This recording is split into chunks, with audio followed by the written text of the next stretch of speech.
station, KGSO. The Press Box on KGSO.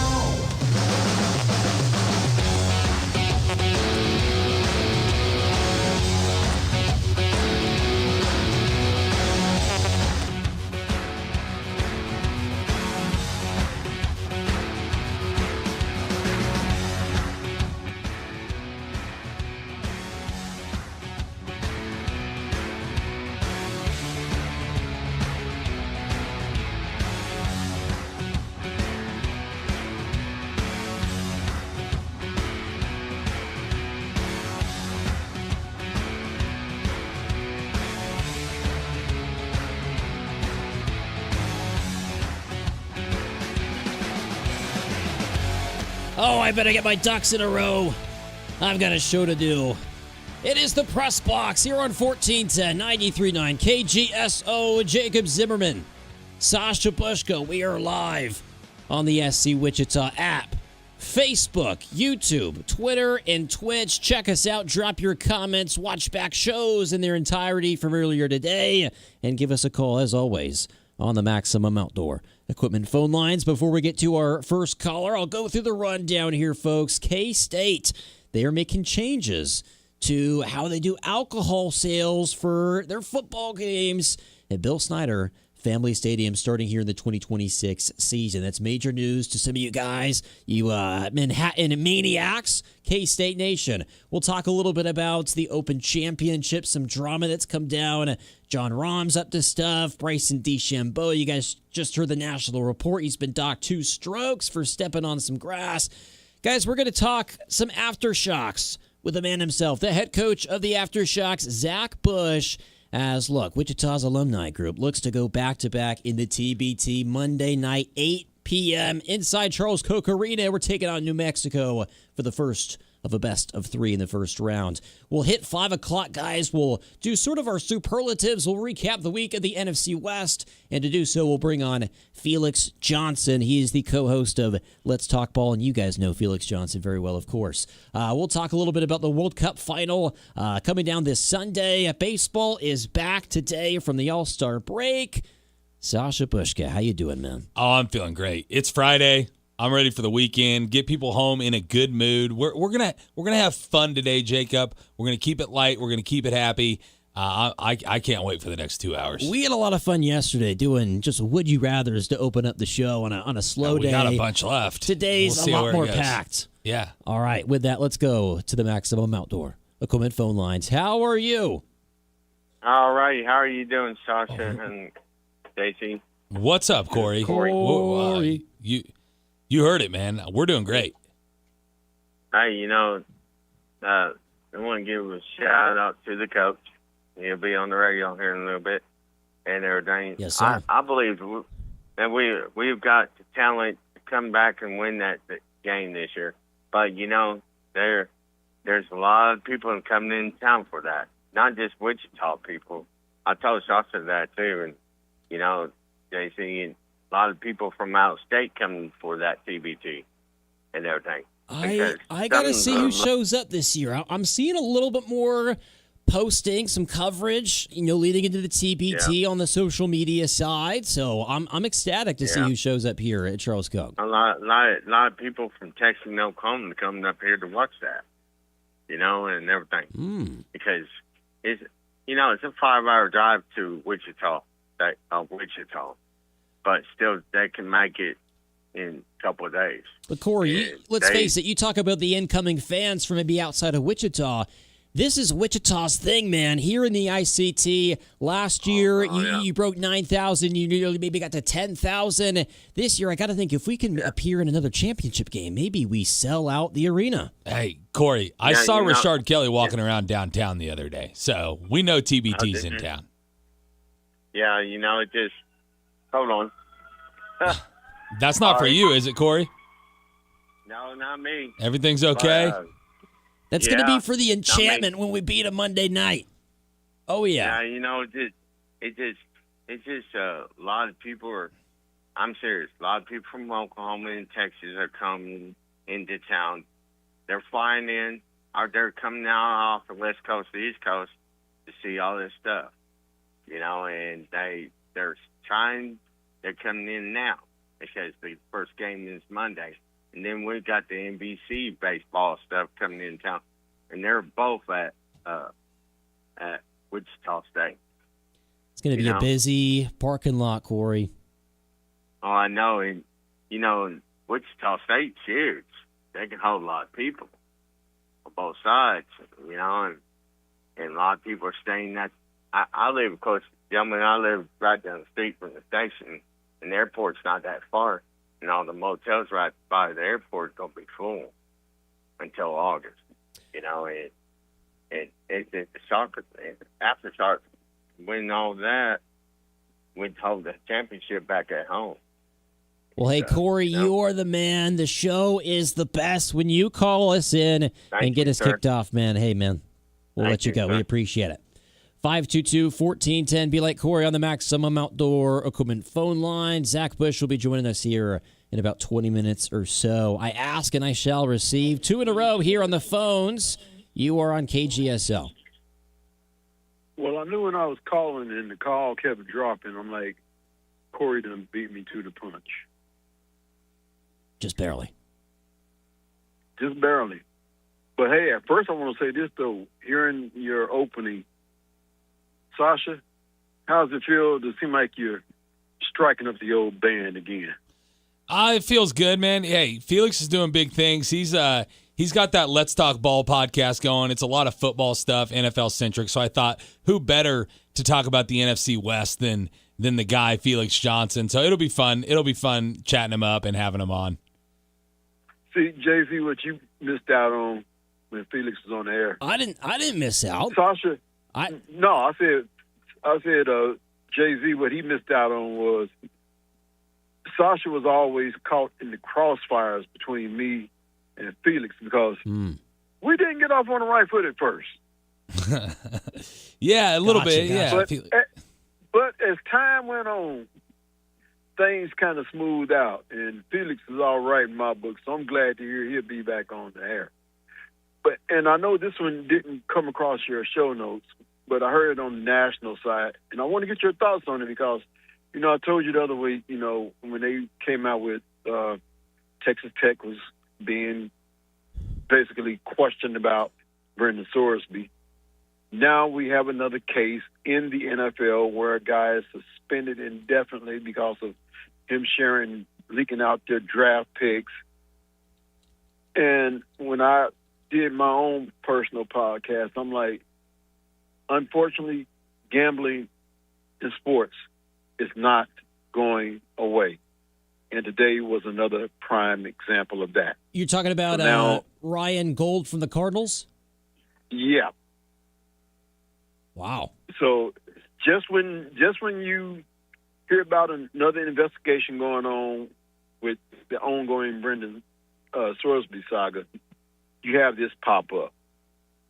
And I hate to say this, it's not a matter of if, when is the next case going to pop up? So it looked like we're going to have an ongoing situation. It's just a matter of when it happens, what sport is going to happen in, because you know it's going to happen. And the question is, how can you stop it? Can I answer that for you? You can't, because if somebody wants to gamble and wants to take that risk, they're going to do it. And what they don't realize, or maybe they do realize it, but just to play devil's advocate, what they don't realize is they're messing up a good life that they have for themselves and their family. So on that, you guys have a great day, and I'll talk with you later. Sweet. We appreciate it, A-Train. Thanks for the call. Eddie. 522-1410. Yeah, I am seeing the tweet from Adam Schefter about 58 minutes ago. The NFL suspended Arizona Cardinals personnel executive Ryan Gold indefinitely for violating the league's gambling policy. You kind of read into it. An investigation revealed Gold placed illegal parlay bets on NFL and college games and then leaked non-public inside information regarding the Cardinals' draft selections prior to them being announced. And yes, you can absolutely bet on when players are going to get drafted and maybe to what team they go to. So this is a tough look, and Ryan Gold sort of joins Brendan Sorsby as the latest to crack down on. But as far as an NFL executive, This is major stuff, man. I wonder what the takeaway is going to be from the public, but my takeaway is, how can you let this happen? And I doubt we ever see Ryan Gold involved in the NFL again. Yeah, and the thing about the leaking of the inside information, it's like these leagues, right? The NFL is in partnerships with these sports books, and it works against the sports books if inside information is coming out. So it's another reason for the league to come down on them. But listen, there's going to be a kind of a relative zero tolerance policy for this kind of stuff, and if you're going to have legalized gambling, that's what it has to be. But the U.S. is kind of new to this legalized gambling thing, but it's been legal in other countries, other parts of the world for a very long time, and so they've always dealt with it. Tennis has been known for having to worry about match fixing a lot, and that's an easier one because it's an individual sport. And so this is just part of the territory, but I think you keep a close eye on it, and you punish people when you catch them. So you mentioned the partnerships with the sports books. I wonder if it was the sports books who caught this first, right? They're seeing, like flag pop up. There's an unusual amount of money coming down. Yeah, everybody knew the Cardinals were going to take Jeremiah Love. How'd they know that? Right. Yeah, I don't know. Yeah, so a couple of big hitters to open up the show, but I do want to go to this one as well. And this resides in the state of Kansas. And look, guys, I know some of you out there, whether it's, I hope it's not right now because you're probably on the road, but let's face it, tonight you might be cracking up a cold one. And if you do, have this in mind, because here in about a month and some change, college football starts for the country and for K-State, guys. And at Bill Snyder Family Stadium here, they have made some changes. Look, K-State, you thought maybe they were going to stick to having their, I think what has been described to me as like beer gardens. There's certain locations. There was only 2 of them there at the stadium, I believe, that you could drink, and you had to finish your beverage in that certain area before returning back to your seat. But Gene Taylor announced yesterday that beer, seltzers, canned cocktails, and wine, juicy stuff, will all be available for purchase throughout the stadium beginning in the 2026 season against Nichols on Saturday, September 5th. Listen, man, you go to a football game, you go to a K-State football game, you're drinking in the parking lot the whole time. You go into the stadium, you want to be able to enjoy a beverage at your seat, okay? Right. You don't want to go to some garden and have to chug a beer before you can go to your seat and watch the game, and this allows for just that, right? You got to be 21 to do it, but if you're 21 years of age, get you a beverage at the game, go enjoy the game. If K-State scores a touchdown, maybe it spills over on the person in front of you's head a little bit because you're so excited. That's the kind of stuff people enjoy at a football game. It's a smart move by the university. Look, if you spill beer on the right guy, they're just going to turn around with a smile and say, "Ooh, an extra sip, an extra taste." But I wonder if this had to do with the beer gardens themselves. Like, were enough 20 to 25-year-olds, ripping a beer, where they shotgunning the beer. Hopefully 21 to 25. It was getting pretty messy. What did I say? 20. Oh, yeah. Well, listen, it happens. But hopefully in the stadium, everybody's of legal age. And, hey, listen, if you're thinking, hey, I'm going to get unruly, I'm going to have too much, K-State Athletics reserves the right to eject any patron whose behavior is against policy, unruly, or illegal in nature. So keep that in mind before you go too crazy. Look, man, is this going to really increase how many fans are intoxicated there at K-State? Maybe it does a certain degree. We know how the pregames It could have the opposite effect, right? You're going into a dry stadium, or like only beer garden stadium, so you think like I've got to make up for that before I go in, right? You got to get crazy in the parking lot. Now you're like, I can just drink at a leisurely pace because when I get in there, I can get myself another beer, and so maybe it prevents like the speed drinking in the parking lot right before people go in. I bet there was maybe starting to be a sanitary concern with the beer gardens. There's beer all over the floor. I'm guessing it was too crowded, to be honest with you. They could only have I think a couple hundred people there in that one location. And then like the health concern, if these people are going all out before they can go in, stuff might happen to them there in the parking lot. Now, you are limited to 2 beverages per person per sale, but I guess per you go sale, back and it's whatever. another sale. Hey, listen, it's the times, right? Like I remember for the longest time you couldn't have a beer inside Coke Arena. Now you go into Coke Arena, you buy a beverage, you enjoy it at the game. So it's what most colleges have done at this point in time. I mean, for crying out loud, if you go to a Wichita State baseball game, you can bring your own beer in to the Hill with the right ticket. And so you got to do what you can to let the fans to increase the fan experience and make it a good time for everybody involved. And look, when you go and play in Ireland of all places, and then you come back next year to kick off the season, you maybe want to have a little bit of that Irish sense to you, right? So K-State Nation, Think I got my swagger back. Oh. yeah. This is worth at least one win, right? One home win this season. You got to go to the books, man. Maybe Vegas has to move the line with K-State. The home crowd, maybe they're gonna be wild. Maybe you steal the tortilla tradition. Listen, I from actually Texas didn't. Tech. I didn't know that K-State didn't have like alcohol sales where you could drink anywhere in the stadium. I have been to a K-State game before, but it's been a while. But I was at a game in Lawrence last year, a KU home game, and they had alcohol sales throughout the stadium. So this is nothing new for most football stadiums. It's just they were just a little late to the party on this one. Sales will cease at the end of the third quarter as expected. Devin here on Facebook. What's up, Dev? Taco Bell serving the Hershey Squirts. How is this new news? Devin, we're not promoting Taco Bell. Yeah, I know, but he's talking about the explosive nature of something that's coming out across the country. So I won't even say the word because it's a nasty, disgusting word. But there's a bug going around the country. I don't know if you've seen the news, Jay-Z, and it's supposedly coming from the place he mentioned there. So you know what you do? You don't go there. You go to Taco Tico. Problem solved. Devin saying an Aftershocks scrimmage could be taking place tomorrow. I'm looking here at kstatesports.com, and they do have an article here about their stadium-wide alcohol sale changes coming here in the 2026 season. They also have a Q&A down here at the bottom. Frequently asked questions, why are you making this decision? And the answer. So I like this. Usually you don't see this, right? You see an article come out. It's kind of just a big old press release. But they actually have a Q&A here. And I wonder if they took a survey, took a poll, or read the room properly. Their answer, we have successfully conducted alcohol sales at our other venues for several years while also selling alcohol in designated beer gardens. While it will provide our department with additional revenue, and that's kind of maybe the key here as well. Maybe send the beer sales right to the NIL collective, if you know what I'm saying. I find the second Q&A actually the most interesting because I didn't know you could do this, but it says, will I still be able to exit and re-enter the stadium to tailgate?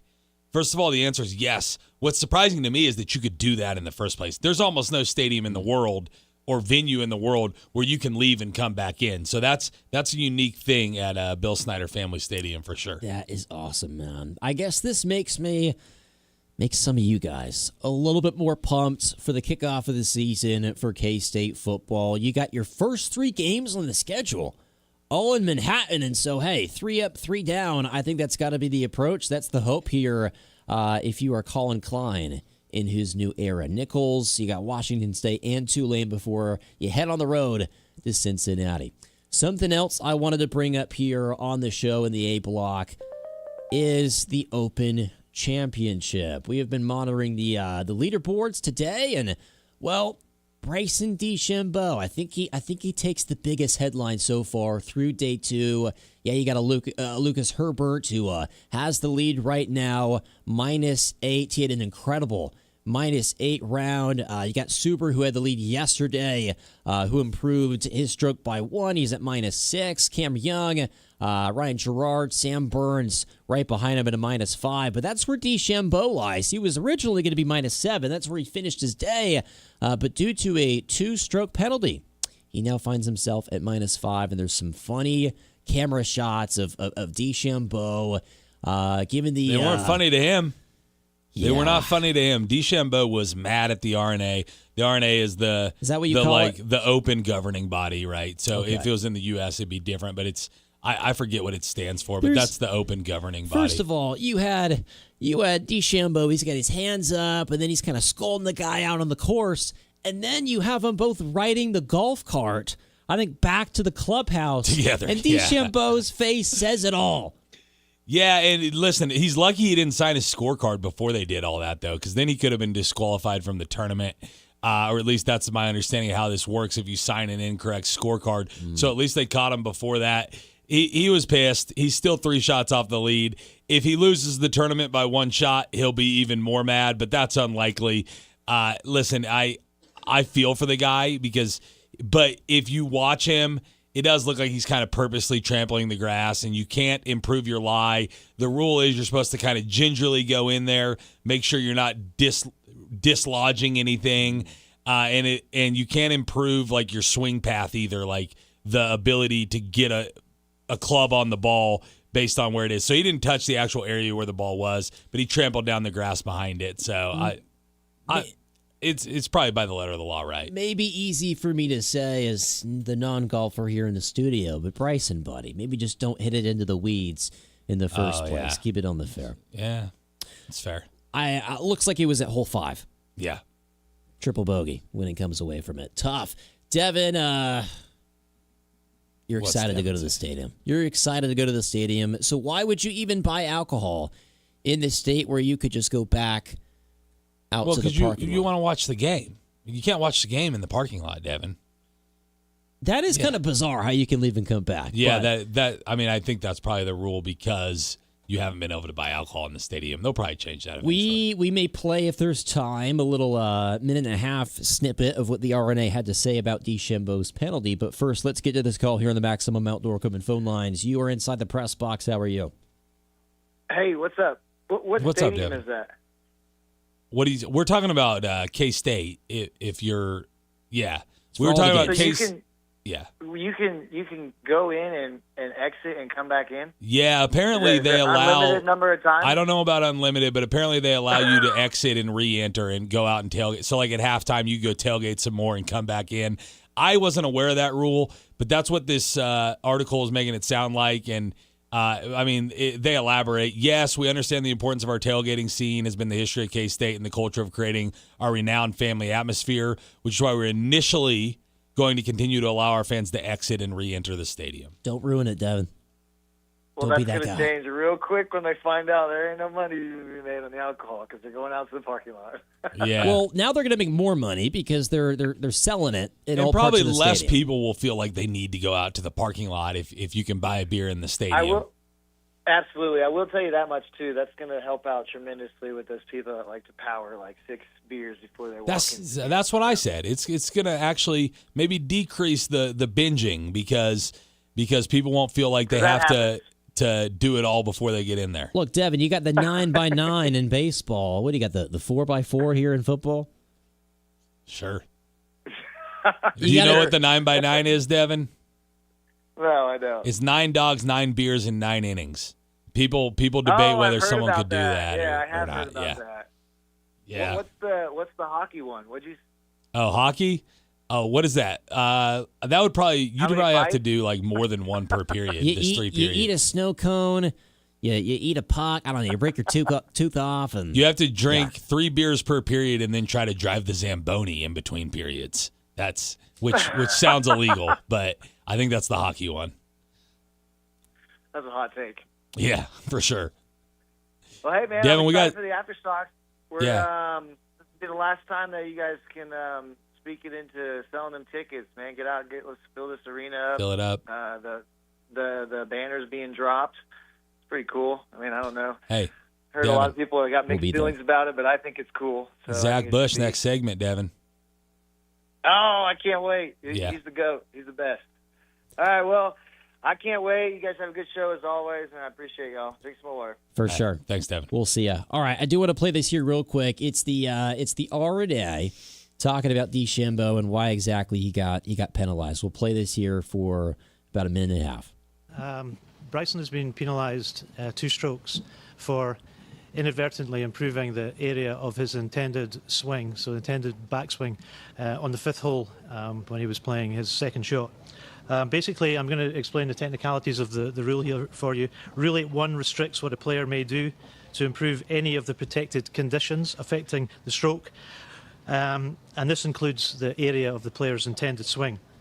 So an improvement means to alter one or more of the conditions affecting the stroke so that the player gains a potential advantage for the stroke. Now, I would stress that this applies even when the action is accidental, as it was in Bryson's case. The area of intended swing includes the entire area that might reasonably affect any part of the backswing, the downswing, or the completion of the swing for the intended stroke. And importantly, what the prohibited action here is that the player mustn't move, bend, or break any growing or attached natural object. A player is allowed to fairly take their stance by taking reasonable actions to get to the ball, and take a stance if, in some situations, that improves the condition affecting the stroke. But when doing so, the player must take the least intrusive course of action to deal with a particular situation and is not entitled to a normal stance or swing. I would reiterate, this rule applies even when there's no intention to improve the area, as was the case with Bryson. Yeah, and I'll say this. He's actually being kind to Bryson with that statement because it wasn't inadvertent. He purposely walked behind the ball to smash the grass down. You could see it in the video, and based on the way he read that rule, that's not allowed. So. Wasn't it just at the U.S. Open he also got another two-stroke penalty? Or was it a Masters? I don't remember. It was recently with DeChambeau, so the benefit of the doubt is out the window for the long drive, King. Yeah. Zach Bush with the Aftershocks. Next up. Stay tuned. Call the Press Box now on the Maximum Outdoor Equipment phone lines at 522-1410. The Press Box on KGSO. Want to hear more of KGSO? Don't forget to download our app today. Fill out weekly surveys, register to win great prizes, listen live, message our shows, and so much more. Plus, get reminders of special programming and games you don't want to miss. Just find SC Wichita in your app store and make KGSO your new favorite app. It's Wichita's Sports Talk, right on your phone. Download the SC Wichita app today with Wichita's sports station, KGSO.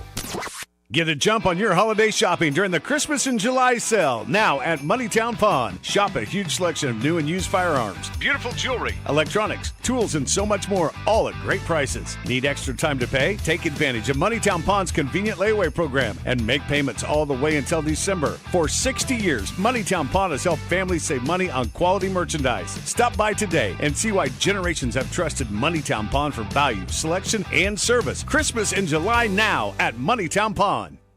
Finding great candidates to hire can be like, well, trying to find a needle in a haystack, but not with ZipRecruiter. Its powerful technology actively finds and invites qualified candidates to apply to your job. So while other companies might deliver a lot of hay, ZipRecruiter finds you the needle in the haystack. See why 4 out of 5 employers who post a job on ZipRecruiter get a quality candidate within the first day. Try ZipRecruiter for free at ZipRecruiter.com/free. That's ZipRecruiter.com/free. ZipRecruiter. America is turning 250, and we're celebrating all month long at Midwest Kia. Join us for our Stars, Stripes, and Savings Sales event, where we're honoring America's 250th birthday with incredible savings throughout July. Celebrate extra savings on every new Kia that's built right here in America, including the award-winning Sportage, Sorento, Telluride, hybrid models, and the electrified EV6 and EV9 models. And no birthday party is complete without a present. This July, purchase any new or pre-owned vehicle and get a $250 gas gift card. It's our way of helping you enjoy the summer road ahead. Plus, every new Kia comes with that unbeatable 10-year, 100,000-mile limited powertrain warranty. But hurry, this special Independence Day offer and the $250 gas gift card won't last forever. Visit MidwestKia.com. And remember, we want to see ya in a Midwest Kia. see dealer for details. Offer ends July 31st. Warranty is a limited powertrain warranty. Even the finest jewelry needs repairs sometimes, and Wichita's first choice for full-service jewelry repair is Jewelry Savers. Whether you need ring sizing, stone setting, soldering, or shank repair, Jewelry Savers does it, along with lobster clasps, prong retipping, pearl restringing, chain shortened or lengthened, watch repair, watch batteries, watch bands, engraving, cleaning, polishing, even appraisals. Trust Jewelry Savers by Cabela's at K96 in Greenwich. Jewelry Savers, we don't want $1 million, just a million friends. Come check out the defending champion, Aftershocks, at Charles Koch Arena starting July 20th in the new look TBT. The Wichita State alums will be hosting the New Mexico alumni team as part of a best-of-3 series on the road to TBT's now $2 million prize. Dexter Dennis joins this year's roster of Shocker Legends, playing July 20th and 23rd. For tickets, go to tbthoops.com, the Wichita State box office, or listen for giveaways here on this station. And stay tuned for the radio call, The Aftershocks, here on KGSO. Wichita's sports leader, KGSO, is brought to you by Devon James. Devon James Injury Lawyers. Call 888-8888. That's 888-8888. Your home for the Aftershocks is right here on Wichita's sports station, KGSO.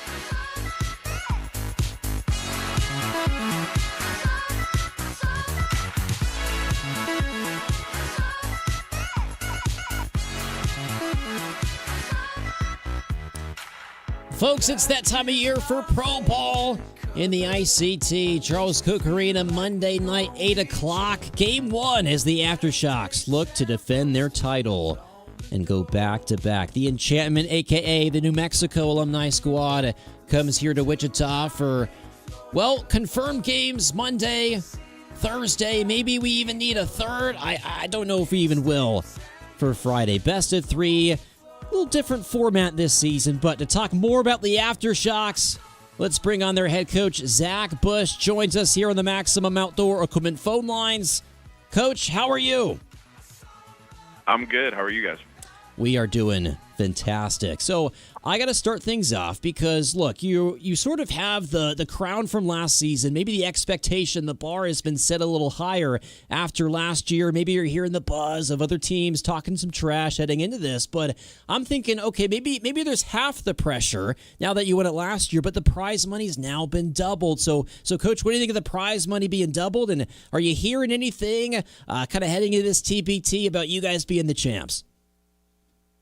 Yeah, I mean, we're super excited. Obviously, $1 million was awesome to win, and now you double that. And I think that made it easier to kind of, I don't want to say convince because they made the decision, but get your team back to do this all over again with almost the same exact group. So we're fired up about it. We're pumped for the challenge.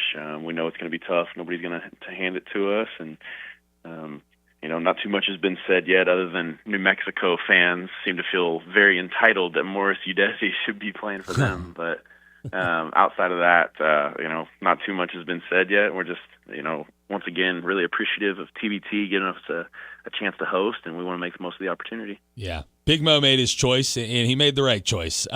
So there's lots of players we could talk about on this roster, right? But a guy who's really driven the TBT bus for a long time, ever since the Aftershocks has been a thing, is Connor Frankamp. And I'm looking at Twitter. Taylor Eldridge made a post about maybe Frankamp was a little hampered by an injury last summer, and he's looked really good in practices so far. Have you noticed more juice coming from Connor in practices so far, and what will we expect to see from him when it tips off on Monday? Yeah, he looks really good. He looks more aggressive than he has kind of the past couple summers. Last year, we knew we didn't want to make a big deal about it, obviously, because that could, maybe affect things for him. But he was a little banged up, kind of had a calf Achilles thing going, and we all have seen, how that injury can affect guys. So he was pretty cautious last summer. He's looked really, really good, just more aggressive, kind of back to the scoring Connor that we've seen previously. He's always been such a high IQ guy that even, if he's not scoring, he still sets the table for a guy who plays winning basketball. But, he looks like the Connor of old. And, we don't need him to be, perfect by any means. But, man, anytime he can raise his level and score the basketball well for us, he's such a threat. So really excited to see the tournament that he has. It, I think, completely changes the dynamic of our group. Talking with Zach Bush, head coach of the Aftershocks, before their opening game Monday night, 8 o'clock. Listen here on KGSO for the call, or, of course, get your tickets and head on over to the Roundhouse. Sashi asked about Connor Frankamp. Let me go to another guard, Marcus Keene. Marcus Keene is a staple of this tournament. He is kind of well known for his Elam Enders, and last season, look, he had some exciting ones. Tell me about Marcus Keene, maybe behind the scenes, what he's like in the locker room around practice, and then the value that he brings on the floor as well.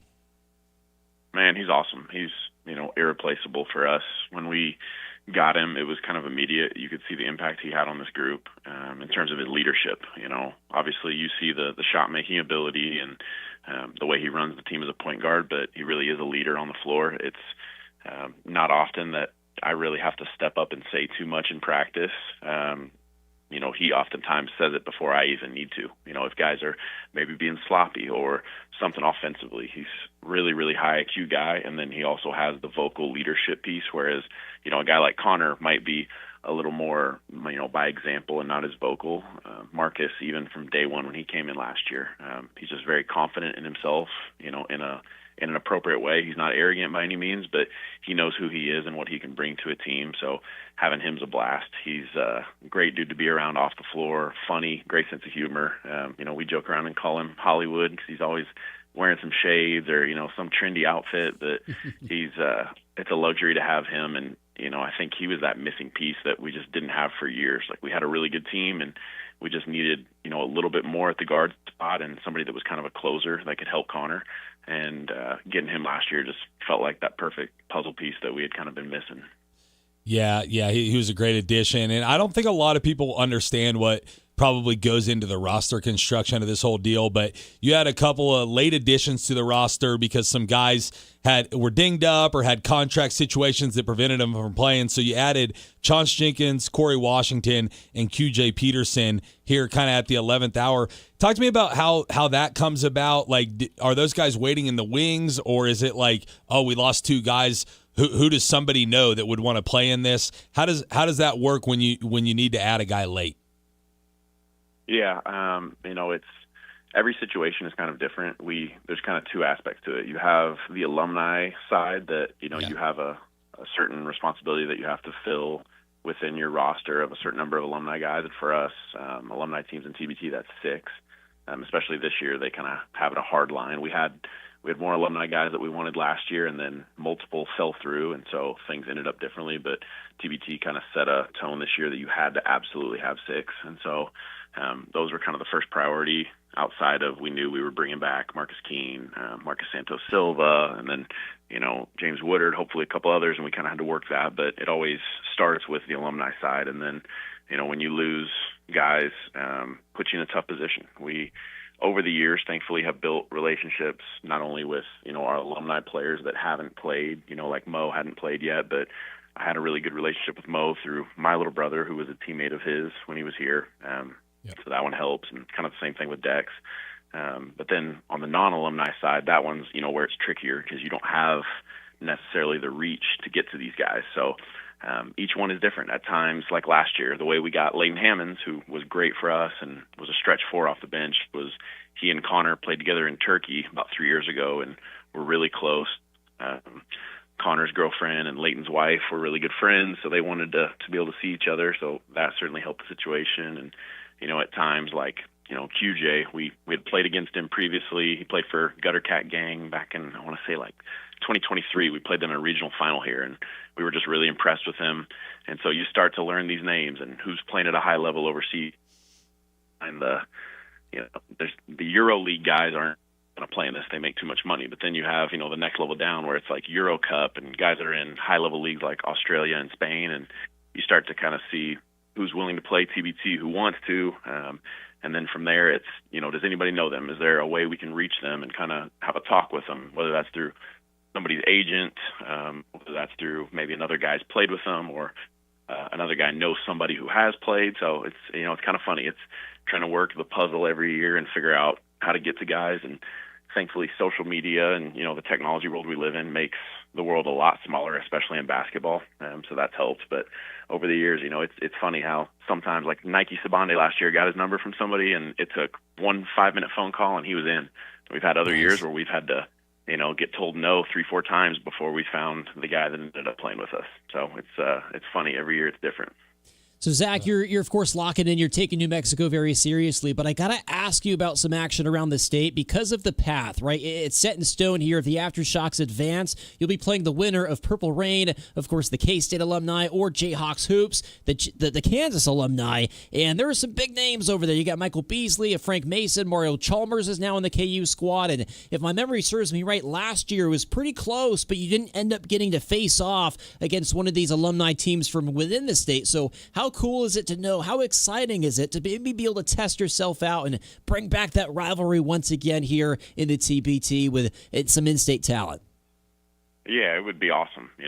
We joke that it seems like just about every other year one of us, screws it up and loses the round before the matchup would have happened. And, a couple years ago it would have happened and we got upset by the Colorado alumni team and missed out on playing KU. And there's been numerous years before where it looked like we were going to play either them or K-State, and they lost. So this looks like, if we can handle business in the first round, and that's not to take New Mexico lightly at all because they're going to bring in a really quality program that's played in this multiple times and guys that care about winning. So we have our hands full, but certainly look forward to the potential of getting to play, an in-state team. And the names that they have on those rosters, I think, would be a lot of fun for fans. And that's, one of the biggest things in this is we want the fans to have enjoyment and come out and see great basketball. So gets us excited thinking about the possibility of what Coke Arena could look like if we get to that second round. And I'll ask you kind of a coaching question. A lot of people at KGSO and listening to the station know that your other job is head basketball coach at Mays High, and you had a great first year there this past year. Just tell me a little bit about the differences between getting down and dirty coaching at the high school level versus coaching these professionals in TBT. I have to imagine there's a little bit difference in mentality. Yeah, it's quite different. It's funny. One of my seniors that played for me this year, who graduated, he's getting ready to go to KU, and he's going to major in like analytics and sports analytics. And he had asked me, could he essentially do an internship for us and just be around and kind of learn the game at a higher level. And so I told him absolutely. So he's been with us, and he called me yesterday after our first practice and just kind of was laughing and like, man, like it's night and day different. Like this is a totally different game than like what we're playing in high school. And he jokes like, I see why you would get frustrated with us sometimes. And I would compare it like at that level, high school level, you're teaching the game. You're truly a teacher of the game, and you have to slow down and you got to be able to communicate effectively in a way that they can understand and digest. And then you also are teaching all the life skills. You're trying to hold kids accountable and teach them, the importance of what it means to not just be on time, but be early, and how to show up and be an everyday guy that, whether this is basketball or 10 years from now in your life, these are life skills that you're going to have. And then teaching these basic foundational concepts of basketball. Whereas, we get to TBT and, these guys are paid money, to play the game of basketball. They understand it at a very high level. And in this, especially with limited practice time, it's much more managing things and kind of moving the chess pieces around. Obviously still a coaching aspect that, is involved, and but it's a lot more managing and trying to put guys in the right situations and figure out, how the group fits together, and then put them in a position to go out and be successful. So it's not just, bad pickup basketball, but we're actually, playing a good brand and staying true to, the game that we love and the way that we know how to play it. Zach Bush, final question for me. The Aftershocks win the 2026 TBT and the $2 million prize if blank. What needs to happen? Man, I think we've got to continue to make shots the way we did last year. That was something that was missing for a long time. We would just, we were known for grinding teams out. We'd play, kind of the old MTXE style of basketball. We'd defend, really hard, and we're still going to do that. Don't get me wrong. We're going to defend and rebound, but we've got to continue to make shots and create open looks for each other. That was something that last year it felt like we were finally able to do at a very high level. And then secondly, I think we've got to come in hungry. It's great that we won it last year. We're incredibly proud of it. It's something that we don't take lightly, but that's over. It doesn't mean anything right now in this tournament. So we've got to go out and earn it every night. We've got to play, with a chip on our shoulder and with an edge, and know that we've got a big target on our back. He is Zach Bush stopping by here on the Press Box on KGSO. Get on out to the Roundhouse. Get your tickets at tbthoops.com or head on over to Wichita State's box office to pick them up. Yes, Monday night, 8 o'clock in the Roundhouse. We're even going to be broadcasting on the radio side here on KGSO. Coach Bush, thanks so much. Thank you, guys. Thanks, Coach. We'll see ya. Yeah, man, and best of luck to the Mays Eagle basketball team as well this season. Yeah, their game against Heights in the state tournament. Wrong side, but best game I called all year. Love it, man. Love it. We'll be back. It's been a while since we talked about the NFL Top 100. Maybe we could do that. This segment of the Press Box is brought to you by Wichita Clear Bra, the ultimate car care and protection. Online at wichitaclearbra.com. The Press Box on KGSO. This is Stu Gatz and Company live. The audience wants this. You're listening to Stu Gatz and Company live. Izzy, I am so confused. The United States appears to finally be good at soccer, and I have no idea what the Celtics were thinking by trading Jaylen Brown to a team they just lost to and making the Sixers a better team than the Boston Celtics. So confused. Stu Gatz and Company live. Weekdays at 2 p.m. on KGSO and on the SC Wichita app. Here's something they don't tell you about Kansas. We've been hosting the greatest baseball tournament in America since 1935. The 92nd NBC World Series, Wichita, 10 days, 35 games, top college and amateur players from across the country. Over 900 NBC alums have made the major leagues. Albert Pujols played here, Barry Bonds, Roger Clemens. The next one's coming this July. And baseball around the clock is back. 11 games in 33 hours. That's right, 3 a.m. baseball. Only in Wichita. July 23rd through August 1st. Tickets start at just $14 and kids get in free. Get your tickets at NBCBaseball.com. The 92nd NBC World Series, powered by Evergy. Best kept secret in baseball, it's right here at home. Wichita Clear Bra, your quality auto spa. Summer is heating up, and Wichita Clear Bra can get things cooled down for you. The XPEL heat-reducing ceramic tint blocks infrared rays and keeps your car cooler all summer long. Keep your car looking fresh and make it easy to clean with ceramic coating. And don't forget to check out the Wichita Clear Bra detailing services to get the summer started with a fresh ride. Wichita Clear Bra, your quality auto spa. Changes in weather can make or break Kansas farms. It's going to pick up in intensity a little bit overnight tonight. That affects us all. That's why you need a meteorologist you can trust to give you accurate and up-to-the-minute information each and every day. I'm Jay Prater. I know how important an accurate forecast is to you. With Cake First Alert Forecast, I'll give you precise conditions in your area, wherever you are in Cakeland. Trust Jay Prater and Cake First Alert, your weather authority. Cake News, on your side. We aren't like other stations. We're the best. This is Wichita's sports station, KGSO.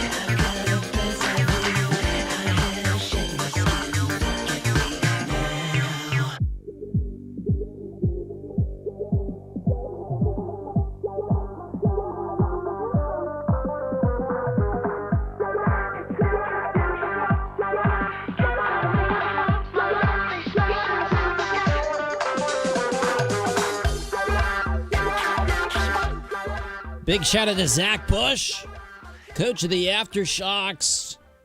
No promises, but I think we can maybe track down a player or two next week to come on the radio as well. TBT just around the corner, but hey, we are getting these releases by day in the NFL, the top 100 list by the players, and I didn't get to comment back with one of the most controversial rankings, I think, in the history of this summer series by the NFL, and that was Lamar Jackson being 69th, according to the players. It makes no sense. Last year, he was number 2. He dropped 67 spots, for crying out loud, and well, you kind of go up the list, and in recent days, you've had more and more names come out, and, well, the most recent quarterback at 62, and he wasn't on the list last year, it's Trevor Lawrence, guys. Trevor Lawrence coming off of a 4,000-yard season. Of course, the Jags, they won 13 games. Liam Cohen was in the running for Coach of the Year. He brought his offensive mastermind on over to Jacksonville. Look, 29 passing touchdowns, 12 interceptions. It was a good season for T-Law. He's maybe back to being sunshine, but better than Lamar Jackson. Yeah, and I think no way. The him coming in at 69 made some waves when it happened, but as this list continues to come out and you see the quarterbacks that come out in front of him, it's going to continue to go back to that guy's not better than Lamar Jackson. What I find interesting about it is the NFL execs and coaches, they did ESPN did it by position, right? They had all these positional rankings, and they've released their quarterback one, and Lamar Jackson was number 5 in that, right? That's the media's opinion. No, it wasn't the media. It was a poll of executives and coaches. Okay, but it's not the players list. It's not the players, right? And so he came in 5th in that, which will be way higher than what he comes in on this when you look at all the other quarterbacks, right? And so the question is why are the players voting Lamar Jackson lower than the execs and coaches are in the anonymous poll? It's an interesting question, but for him to drop, the players voted him number 2 last year, so for him to drop 67 spots in 1 year, it makes you wonder why that would happen. Maybe a little bit is just the players aren't thinking of Lamar's name right now because, look, the Ravens and kind of their unfortunate end of the season last year, you didn't get playoff football, and Lamar Jackson, he missed some games. And even when he did play, it seemed like maybe he was banged up a little bit. He didn't provide his best, and other quarterbacks really made a name for themselves. To be fair, you had a lot of guys who really jumped up the list, like a Caleb Williams soared up high, a Drake May, runner MVP finish. He is going to probably, in a player's ranking, year by year, I understand why a Drake May is maybe higher than a Lamar Jackson, but for Lamar to be all the way down at 69, it just doesn't make sense. Yeah. I mean, that Cortland Sutton, 68, and no way in hell is Cortland Sutton more valuable or better in any way. Right. A little bit of what you have to look at with this NFL Top 100 stuff, too, is when they do the voting. Lamar missed some time at various times in the season.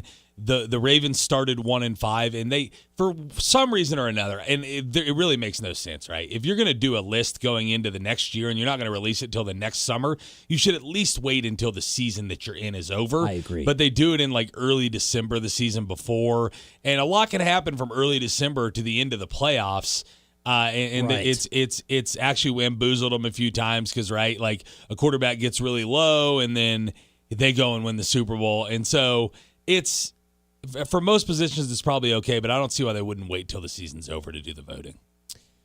I keep coming back to this, though. Lamar Jackson, in a vacuum, is one of the most talented quarterbacks we have ever seen. And it's not just what he can do with the legs. You think about that 2024 regular season, guys, 41 touchdowns to 4 interceptions. That's an interception percentage less than 1%. I mean, that is Aaron Rodgers type numbers there. And if you think about Aaron Rodgers running all over the field, picking up first downs with the legs, I mean, that's now Lamar Jackson. So, look, the Ravens, they have their postseason struggles. I think they'll get back there. I think they're right in line to maybe even win the AFC North.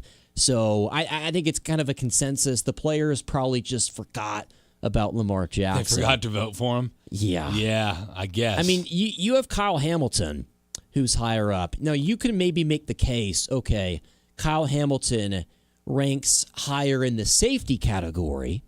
Yeah, he's than Lamar actually slightly. ESPN just released their safeties today, and Kyle Hamilton was number 1. So, right. Yeah. But it's safeties, right? You got to look at the value of the position. Player, yeah. And he'll probably be the last safety on this list. There will be 11 more quarterbacks after Lamar. I think you need to see your best safety at least be in the top 50. I mean, my goodness. But we saw the same thing with Creed in the 90s, and he's going to be one of maybe 2 centers that make the list, if that. And same with some guards. There's just positional value, and some positions don't get respected as much as others. I know the game really exists outside of the hash marks, outside of the numbers, but I don't want to diminish the inside linebackers and your free safeties like Kyle Hamilton this much. You had Kevin Byard Free safety. So they list Hamilton as a strong safety. It's really hard to compare across positions. I think when it comes to NFL and evaluating players, you should do rankings by position group, right? Call them threat and havoc if you want to. Byard 61, the latest name on the list. I wonder who we're going to get next. You had Chris Olave there at 64. He's been banged up a lot. He's decent. I'm surprised he's that high still. Yeah.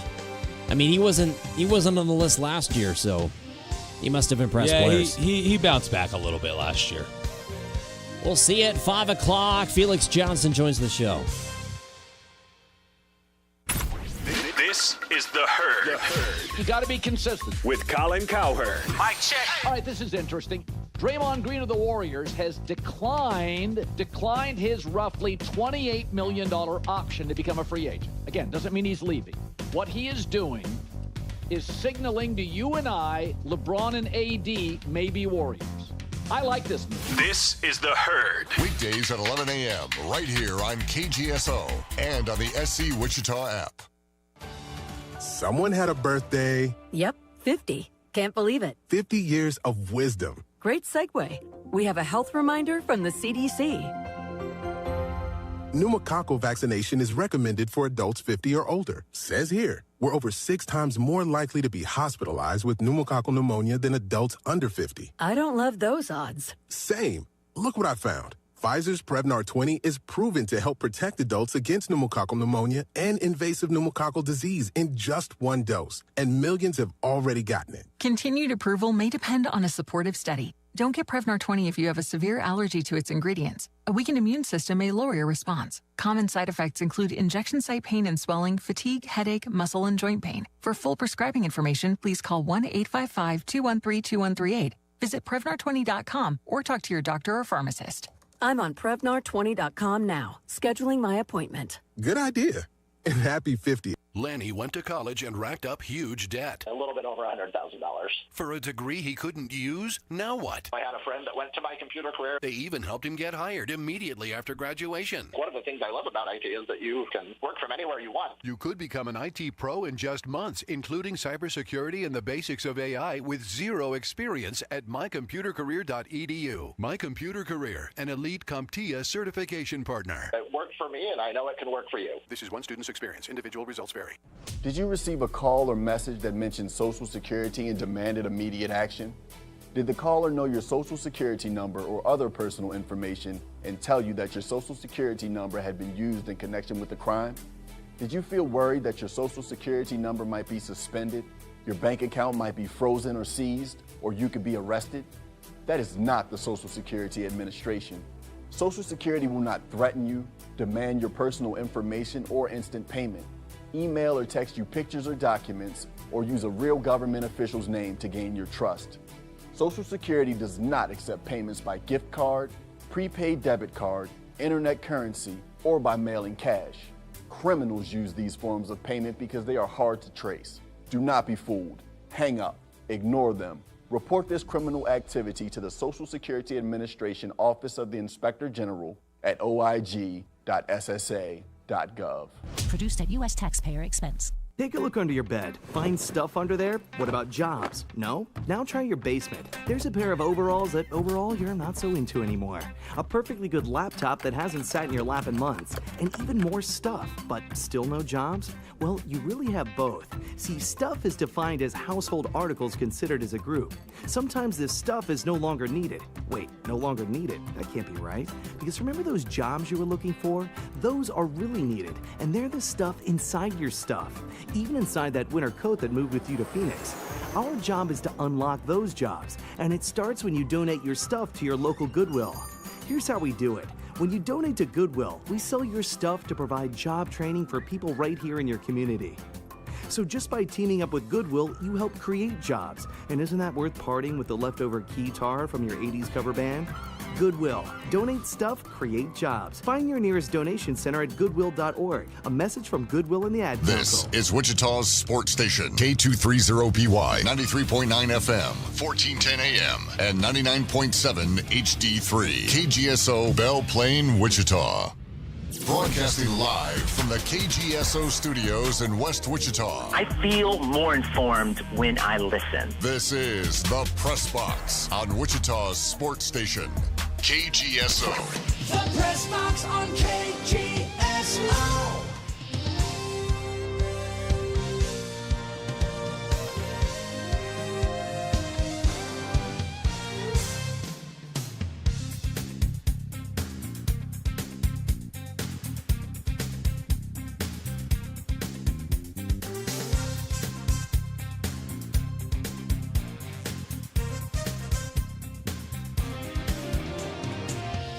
Alrighty, Wichita.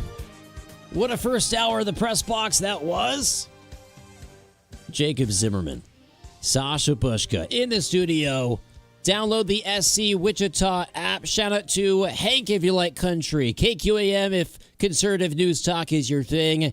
And Spanish radio there on 102.5 La Raza. All on the SC Wichita app, as well as KGSO, your longest running sports talk station in the ICT. We're streaming on Facebook, Twitter, Twitch, and YouTube. Check us out. Drop your comments at any portion of the show.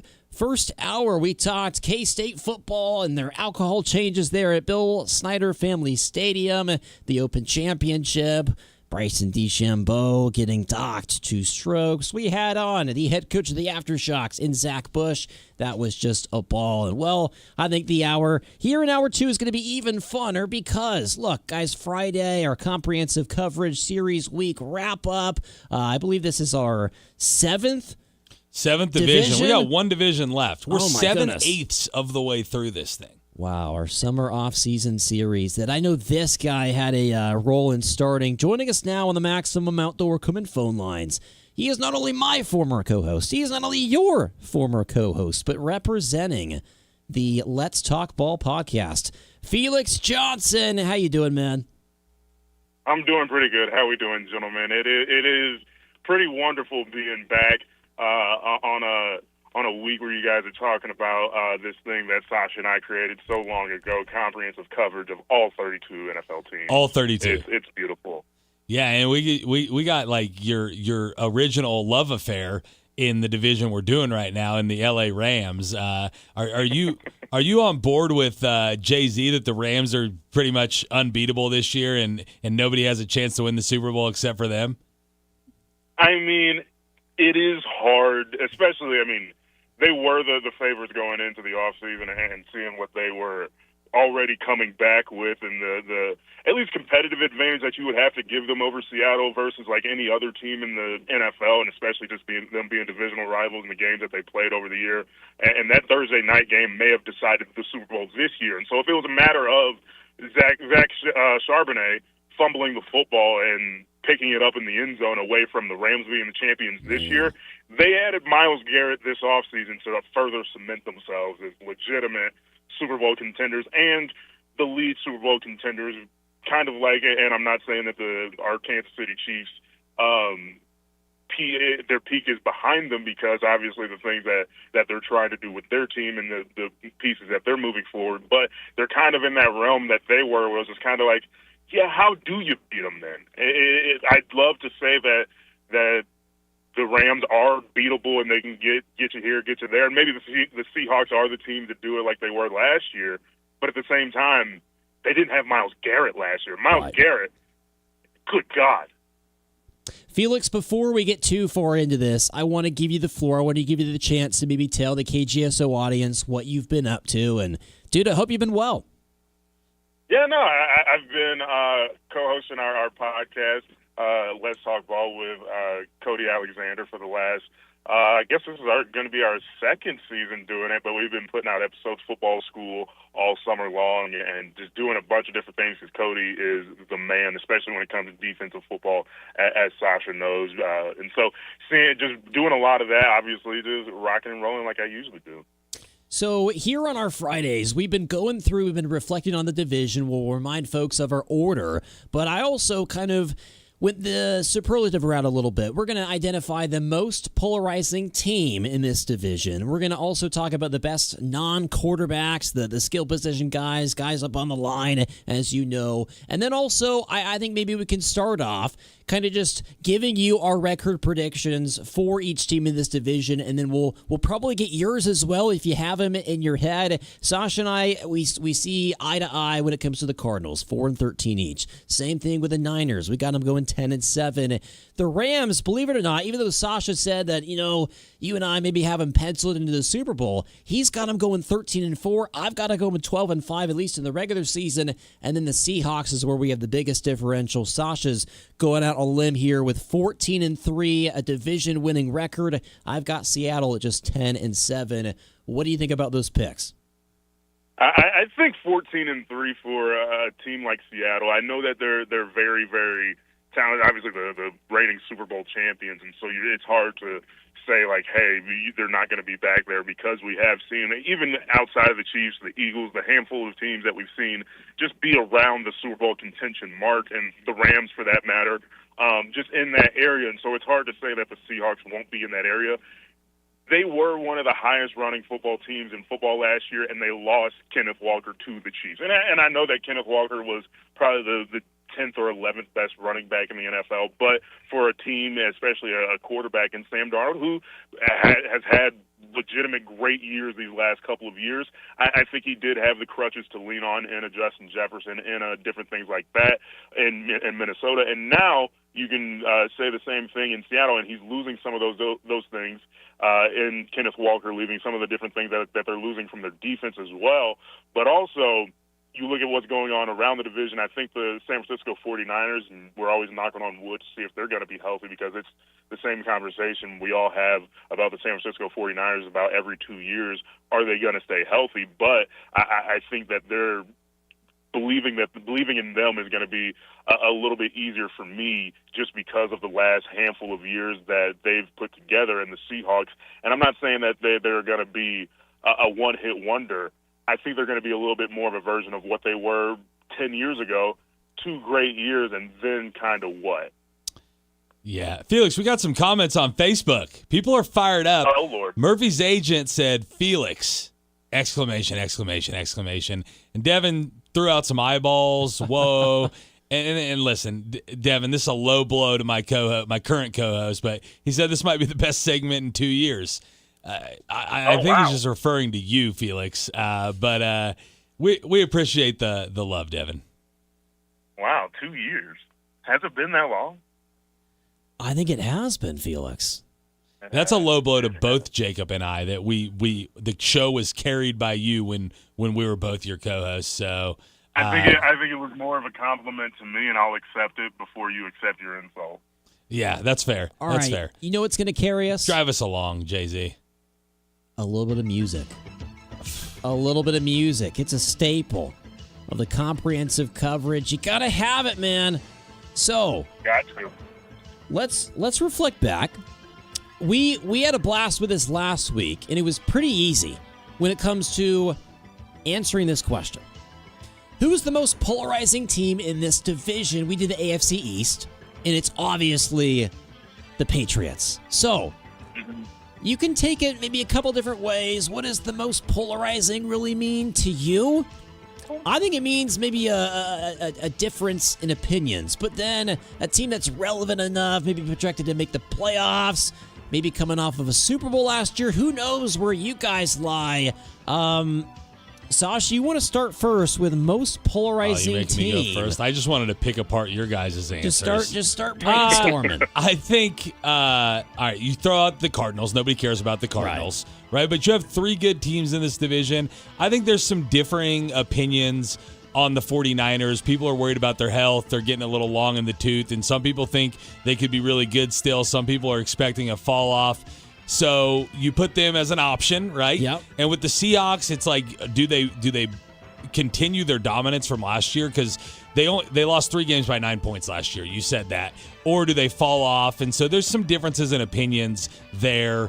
But I think the cake taker is the LA Rams. And I think everybody expects them to be really good, but when it comes to polarizing, some people have to dislike you for you to be polarizing. There's a lot of people who really like the Rams, really think they're Super Bowl favorites, but I think there's a fair number of people that don't like the super team being built out there and want to see them fall flat on their face. So I'll go with the LA Rams. Felix, what do you think? I feel like that was a little bit of projection, Sasha. I feel like you want to see them fall on their face. I always want to see them fall flat on their face. That's 100% accurate. Well, I'll go ahead and go here because I think that when you say polarizing, I think the Seahawks could definitely fall into that category just because a lot of people may feel one way or another that they're going to be contenders or not next year.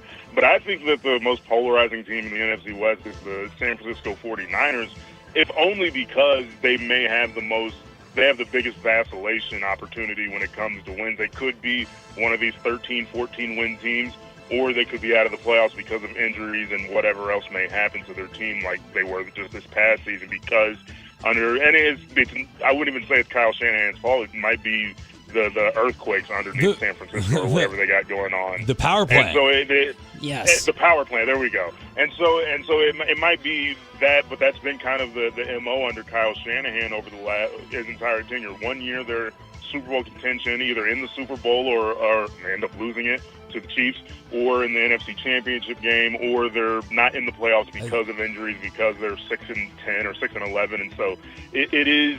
I think that the San Francisco 49ers, because they could be on either side of the conversation, is this one of not one of the worst teams in football, but one of the most deprivated teams in football. Or is this one of the best teams in football because they might have one of the best collections of talent we've ever seen? I want to ask you a question, Felix, and then Jay-Z can give his polarizing, but I have a thought process on the 49ers, right? They've lost 2 Super Bowls with this core of players, right? With McCaffrey, he wasn't there for the first one, but kind of with Kyle Shanahan and this group of guys. And I feel like they're a team that's kind of hanging on to the past because they didn't pay off those Super Bowls, and they want to win with their core of guys in place if they still can, but it's too late and they needed to get younger and they're refusing to do it. Oh, I think that's definitely a theory. I'm sure that there's some attachment to the guys, especially how good they've been this long. I mean, George Kittle, he's one of the guys that is hurt the most, but also whenever he comes back is one of the best tight ends in all of football. And so it is just one of those things, and all of these guys are Hall of Fame level players, and if they're not, the only thing that could set them apart is a Super Bowl. And so it is one of those things of they probably just want to win with these guys, but they probably have to move on. The same idea that they had with their quarterback and Jimmy Garoppolo, they're not taking with outside linebackers and guards and tackles. Devin saying on Facebook, wasn't a jab at anyone. He's just excited for the reunion. We know, Devin. We love it. I'd prefer it if it was a jab, but it's fine. All right. Guys, I'll take a jab at you in this way. The most polarizing team, it's not the Niners. It's not the Rams. It is still the Seattle Seahawks, even coming off of their Super Bowl. Yes, and I know, a Mike McDonald, he's got the ring on his finger. I'm not really talking about him. Felix, this kind of aligns with the time that you've had away, full time here in KGSO. Summer of 2024, Sam Darnold is regarded as one of the worst quarterbacks maybe the NFL's ever seen. But if you were born 2 years ago, maybe you're thinking, is this guy Sam Darnold? Is he a top 3, top 4, 5 quarterback in the entire league? Look, man, I put a list together back in February last year. I think I had Sam Darnold 7th or 8th, top 10 on my list in my book. But man, what a turnaround it's been. I still think there are people heading into the season who don't really realize how good Sam Darnold is now. I think it's kind of inevitable. You can't quite replicate your success from last season. That's why I'm picking 10 wins. It's a drop-off, but it is still 10 wins. I got to make it in the playoffs there with Seattle and the home man. But look, dude, I think Sam Darnold, because of his career, the Seahawks are still the most polarizing team. And maybe that defense isn't quite as good as it was last year. The Seahawks are my pick. Yeah, that's a sign of a competitive division that we got 3 different answers to that question. Right. Well, and yeah, it's because it's the NFC West, and Cody and I have been talking about that on Let's Talk Ball, new episodes every Wednesday. Shameless plug there. But we've been talking about it where it might still be one of the best. It might still be the best division in football, but I think we're a little bit partial to the NFC North because of those teams that are kind of at the forefront of football. But it is pretty impressive to say that for like the last 8 years, this has been the best division in football, and not really any argument about it. Yeah. The only argument you could make, I think the argument you could make for the NFC North is they don't have a really bad team, right? And the Cardinals only won 3 games last year. Right. So that basement dweller pulls you down a little bit. But if you actually look it up, even with the Cardinals' 3 wins last year, the NFC West had the most wins overall if you take the records of everybody in the division, even with that weighing them down. So I'd say the NFC West probably eclipsed the NFC North last year, but it could swing back this year. And you guys know how I feel about Caleb. They're awesome. He's awesome. All Did you right. guys see how good he was this year? I've been gone for so long. Hold on. Can I talk about Caleb real quick? He's awesome. Talk about Caleb. Just wax poetic a little bit. Golly, he's so good. But he's the next thing, and I'm glad that he is exactly who we all thought he's going to be, because it's just perfect. He's my quarterback. I love Patrick Mahomes. He's great, whatever. Caleb's my guy. Yeah. Okay. Jay-Z, steer us back on track. I'm surprised anyone could be your guy other than Patrick Mahomes. But besides the point, No. Patrick Mahomes. The thing is, if Patrick Mahomes would be wearing any other jersey, I wouldn't be that big a fan of him. But also, yeah. Caleb is a bear, and I love him. All right, bear down, will ya? So, yeah, bear down. Next up here on the NFC West recap, on our comprehensive coverage Friday, best non-quarterback in this division. I think there's an obvious one, but let's kind of go through some candidates. I will give a candidate. Obvious is aggressive. There's a lot of good players. I know. No. Hold on. It's obvious. No, I don't think he's thinking of the same person as you. Well, we'll see. I was talking about Myles Garrett. Okay, hopefully. I was talking about Myles Garrett. Okay. But who did you think he was talking about? Well, I just know he has a huge affinity. There's some really good receivers in this division too, and he has an affinity for Puka Nacua. And so that's what popped in my head. I forgot about Myles Garrett for a second there. Okay, boys. I'm going to reach out to the Cardinals. I'm going to extend the hand because he does deserve praise, and he doesn't really get a whole lot because he's in Arizona and the team sucks. Trey McBride is the best tight end in the NFL. He is. Yeah, It's not Travis Kelce anymore. I'm sorry to ruffle the Red Kingdom feathers here in this 3-way, but 11 touchdowns somehow, some way last season with Jacoby Brissett and 1,200 yards. Oh, man, I want to see this guy play in a playoff game at some point in his career. Maybe it's not in Arizona, but Trey McBride, elite of the elite in this division for best non-quarterback. Had to mention him. The only way I would argue with you, Brock Bowers might be just as good as Trey McBride. He's still coming up, but Trey McBride's great. I was trying to think of a better tight end in football. I don't know. There's a lot of there is a lot of players in this division, though, right? Like you look at the 49ers, you got McCaffrey still out there, Fred Warner's coming back, Nick Bosa. You look at wide receivers, you got Puka Nacua, Jackson Smith, and Jigba. Mike Evans joined the division. Offensive lineman Trent Williams over with the Niners. Obviously, with the Rams, you got Myles Garrett, Trent McDuffie just joined their team. Devontae Adams is still over there. Like, you could go on all day about non-quarterback players in this division.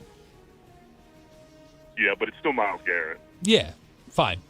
It's that's what's crazy about it, is that, like, it's still Myles Garrett. He had 23 sacks for the Browns, who are always losing. And then you got to think about one. Look, he's not on the roster yet, but a potential return of an Aaron Donald. Felix, I'm not going to dare ask you about the all-time ranking of an Aaron Donald. I won't ask you that question again. But look, this D-line, I mean, you already got a Braden Fisk, a Byron Young, Myles Garrett. I mean, Aaron Donald's still very elite. Time out. You can't tickle the feathers and not itch them, if that's even a saying. What does Felix say about the all-time ranking of Aaron Donald? Let Felix talk about it. I say he's a top 3 all-time defensive player. He might be. Yeah, he might be. Yeah. What's controversial about that? I think that's where. I think that's all wherever it lies for me. Okay. Aaron, is he coming back this year, Felix? No, he's not. It's him, Lawrence Taylor, and Reggie White, but that's about it. Why did you have a problem with that, Jay-Z? Who do you have ahead of him? I'm referencing what was a heated discussion from 2 years ago that I heard. Once upon a time with Felix putting his heels in the ground about Aaron Donald. I respect the enthusiasm, boys. Okay. I really do. So I do remember that. I don't remember the crux of it, but I do remember the conversation. Best non-quarterback in the NFC West. Of course, you got Puka. I like the McCaffrey option. Anyone else, Felix, before you give the folks your order in which these teams finish? You know what's pretty crazy about it? He's about 48 years old. Trent Williams is a pretty good left tackle still. Yeah, he's pretty damn good. He'll give you about 13 great games of all-pro level play at left tackle. Pretty impressive. Hey, I'll throw a name into the mix. Best non-quarterback in the NFC West, Brock Purdy. He's a quarterback. Yeah, I know. It was a joke. Sorry. I'm not doing the whole Brock Purdy thing today. That's what I refuse to do. Oh, man. All right, Felix. So I have the Rams winning this division. I maybe have a tie with the Niners and the Seahawks for second, but if you had to rank these teams in order heading into the season in which you think they'll finish in the standings, go for it. A, B, C, D. I think it goes Rams winning the division, and then here comes the shocker, the San Francisco 49ers, then the Seattle Seahawks, and then the Arizona Cardinals, and here's why. I think it's a 3-team playoff. A 3-team division playoff team or whatever. Yeah, you know what I'm trying to say. 3 of these teams it was are going last to year, so there's definitely a chance it happens again this year. I don't think it would shock me at all if any of those 3 teams won the division. Like, in terms of, like, overall, like, shock factor. I'm still picking the Seahawks, but it could happen with any of those 3. Right, and I think that there's probably an odd man out still in the NFC North, and that's the hot take here. You might want to have me back in a few weeks or whenever you guys talk to the NFC North. I don't think the Packers make the playoffs, but that's just me. But, yeah, I think that the NFC has become tremendously interesting, if only because they got quarterbacks. Yeah. I know you guys probably get sick of this because I'm the resident mathematician on the show, but if one division gets 3 teams, that only leaves one other wild card spot in the whole conference. So the NFC North is going to have an odd man out if that's the case, and I think there's a good chance that happens. Yeah. All right. Felix, any other final comments on the NFC West before we wrap it up?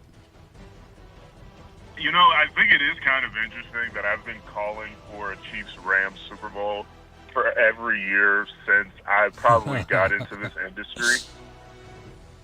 And if it doesn't happen this year, I don't know what I'll do. Like, I genuinely don't know what I don't know if I can watch sports again. You'll probably just continue. I think the both of you know how long I've been picking a Chiefs-Rams Super Bowl. Yeah, I mean, if it doesn't happen, I think more than likely you'll just probably do like a Super Bowl recap show the next week, right after they don't play in it. I don't know. I'm just guessing. Good Lord. That's it. Like, it's just, I've been asking for it from the football gods since I was a wee child in radio. And now I'm a grown man in television and podcasting. And still, no Chiefs-Rams Super Bowl. And we've gotten really close a couple of times. Like, multiple times. Hey. And still. You want to do an honorary one question frustrate the Felix? I was going to use a question. You have a question? I'm going to steal it from you. Felix, what happens with Mahomes, man? What happens with Mahomes? What do you mean? He's going to win the MVP this year. The comeback Hell MVP? Yes. That's what I'm talking about. This is the kind of radio I need in my life. Absolutely not, man. I'm not calling your boy Wash. He's a legend, but MVP? He's back I mean, week 1. He's winning the MVP. Oh, dude. The Chiefs are at least going to the AFC Championship game. They had their season off and went to Cabo early. See, this is why they don't put us on the radio together anymore, Felix. I feel like the rest of the roster has some holes. I don't know why you thought I was going to say anything other than that. And it's not entirely out of the question. Legendary player coming back from an injury and an off year for his team in general. Yeah, I think Patrick Mahomes is going to win the MVP. So you're getting Adrian Peterson vibes from Patrick Mahomes right now. I'm getting reverse Tom Brady vibes. Okay. Tears his ACL in 2008, goes undefeated in 2007. Like the opposite of what Tom Brady. He's third in the MVP odds right now, tied with a few other guys. So it's about. There's money to be made, folks. Keep Rasheed in line, will you? Keep Rasheed on the field. Who needs him? And Kelsey, his ring finger might weigh him down trying to catch balls now. You know, right? I mean, he's already he had 3 before that are way heavier than the one he has now. So he'll be fine. Oh, okay. I had to talk a little trash. Felix, you're the best. 25 minutes was too much for him. Thanks, Felix. We appreciate it. We'll be back. Call the Press Box now on the Maximum Outdoor Equipment phone lines at 522-1410. The Press Box on KGSO. This is Stu Gatz and Company live. The audience wants this. You're listening to Stu Gatz and Company live. Taylor has advice for England if they want any chance to win in Mexico. What's your advice for them? Because Mexico has this home field advantage that I'm not all too comfortable with. I have to be honest. Go ahead. I'm going to tell you this right now. A decoy bus with decoy players. Stu Gatz and Company live. Weekdays at 2 p.m. on KGSO and on the SC Wichita app. Temperatures may be climbing outside, but the prices are dropping in Rusty Egg Ford. Get $8,000 off MSRP on the 2026 Escape Hybrid. Buy for just $28,895. That's great gas mileage and pricing. The Escape Active is $6,200 off MSRP and starts as low as $27,975. Plus, these come with 2 years maintenance on us. Visit RustyEggFord.com. Family owned for over 70 years and simply the best place to buy. See dealer for details. Transform your backyard into the perfect outdoor escape with Meadowlark Landscaping and Design. This is Doug Downs, General Manager of Steckline Communications, and let me recommend Meadowlark Landscape and Design. From beautiful custom patio installations to fully equipped outdoor kitchens and cozy fire pits, Meadowlark brings your vision to life. Whether you are entertaining guests or just relaxing at home, they'll create a space you'll love for years to come. Call Meadowlark Landscaping and Design today, 316-880-0227. Meadowlark Landscape and Design, where outdoor living begins. Wichita Clear Bra, your quality auto spa. Window tinting, ceramic coating, paint protection film, vinyl wraps, full wraps, clear, stealth, and color. WichitaClearBra.com. Wichita Clear Bra, your quality auto spa. Finding great candidates to hire can be like, well, trying to find a needle in a haystack, but not with ZipRecruiter. Its powerful technology actively finds and invites qualified candidates to apply to your job. So while other companies might deliver a lot of hay, ZipRecruiter finds you the needle in the haystack. See why 4 out of 5 employers who post a job on ZipRecruiter get a quality candidate within the first day. Try ZipRecruiter for free at ZipRecruiter.com/free. That's ZipRecruiter.com/free. ZipRecruiter. Attention Kansas voters, this is an important reminder from the Office of the Kansas Secretary of State. Beginning this year, Kansas elections will not include a 3-day grace period. All ballots must be received by the close of polls on Election Day to be counted. If you plan to vote by mail, return your completed ballot as soon as possible. You may also return your ballot in person to your county election office. Please visit votekansas.gov to access your mail ballot application. Sponsored by the Office of the Kansas Secretary of State and aired in cooperation with this station. Wichita's sports leader, KGSO, is brought to you by Devon James. Devon James Injury Lawyers. Call 888-8888. That's 888-8888. What did you listen to today? This is Wichita's sports station, KGSO.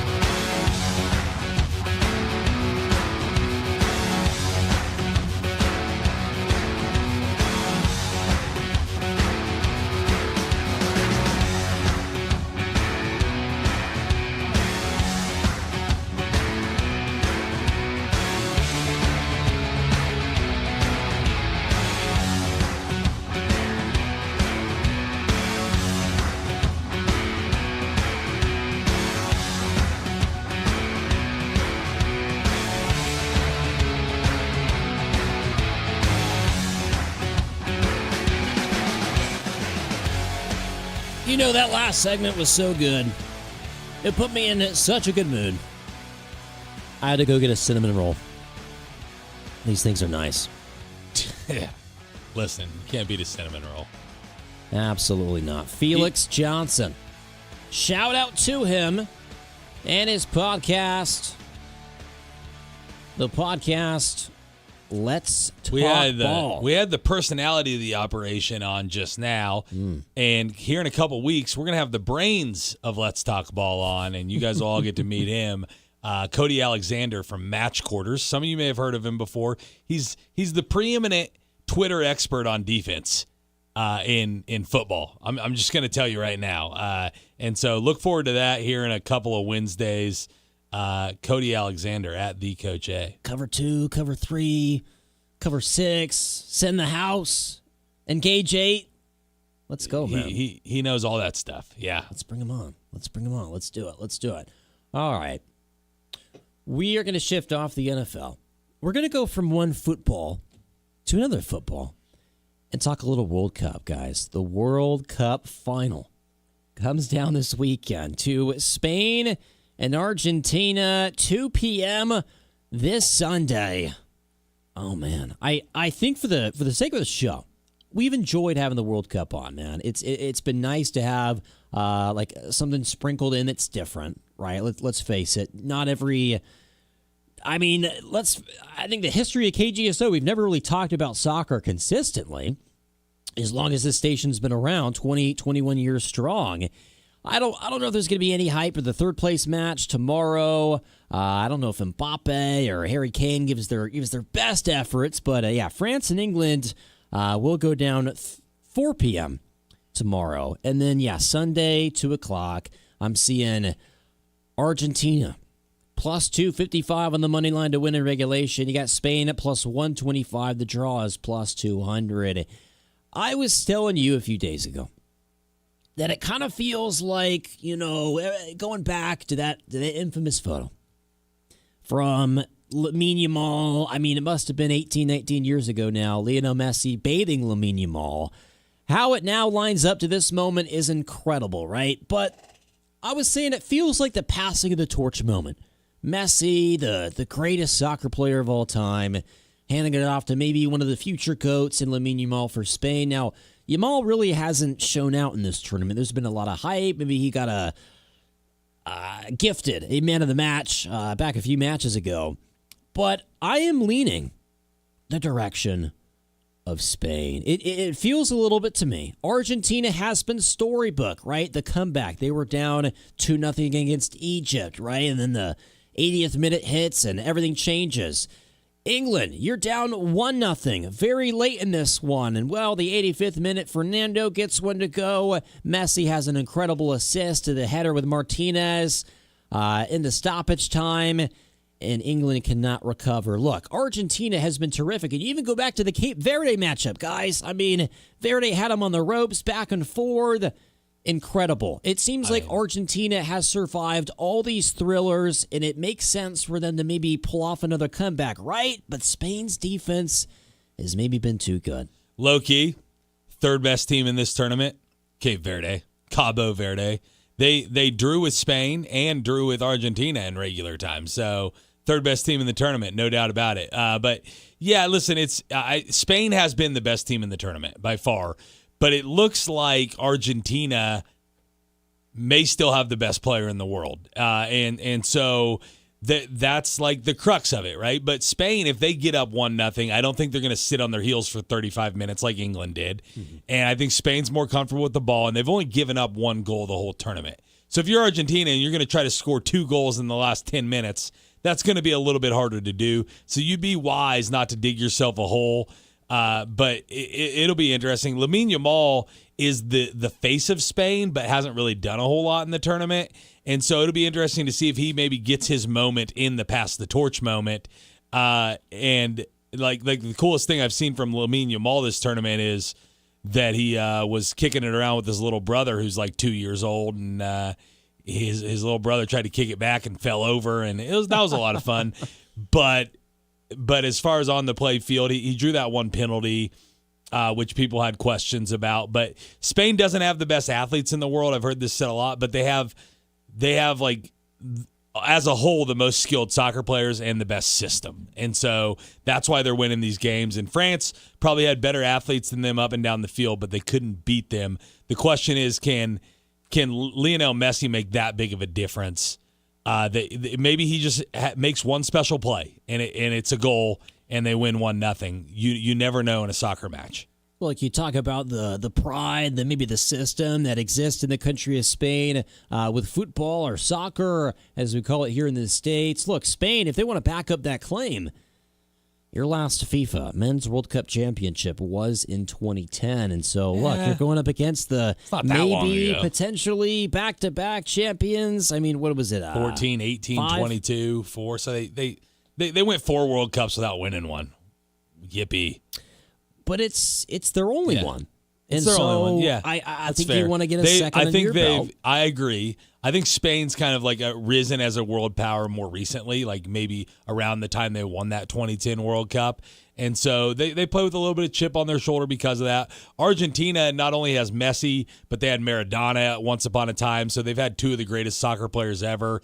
And they've won over time with those guys. And so, yeah, it'll be interesting.